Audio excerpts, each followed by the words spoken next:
Hello, today we're going to talk about programming out the classbot. The first thing we're going to do is just kind of do the basic drive, make the wheels work. So I'm going to create a new op mode. You can name it what you want. I'm going to call mine the Perryman example. Um, this is called the drivetrain is what we're programming out here. And I'm going to do it under basic tank drive.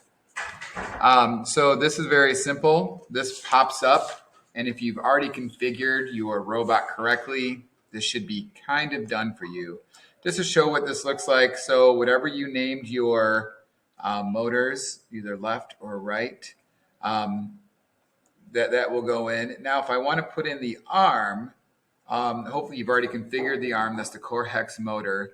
All I'm going to do is go over to my motors, or is it actuators, go to DC motor, and I am going to, first of all, I'm going to create I'm going to use this zero power behavior brake. This will keep the arm from falling back down if you let go. So wherever you move it, it kind of stays there. And we put it right up here at the very top under the initialization, so it goes right before you start.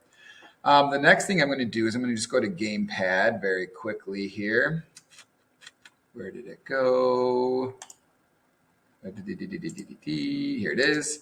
And I'm going to do, actually, I'm going to copy just like they did here. I'm going to set the power.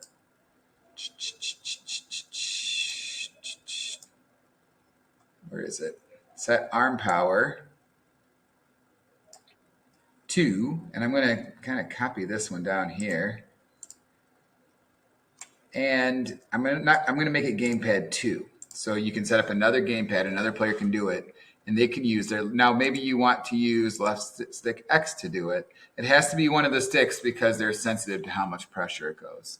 So it's that simple to get the arm to move up and down. If you move it forward, it should go up. If you move it backwards, it should go down. If that's reversed, you can put a little minus in there into the code. You put a minus right here, and it would reverse that for you. Or you can just use it as it is. So very simply, that's how you get the wheels and the motor and the arm going. All right.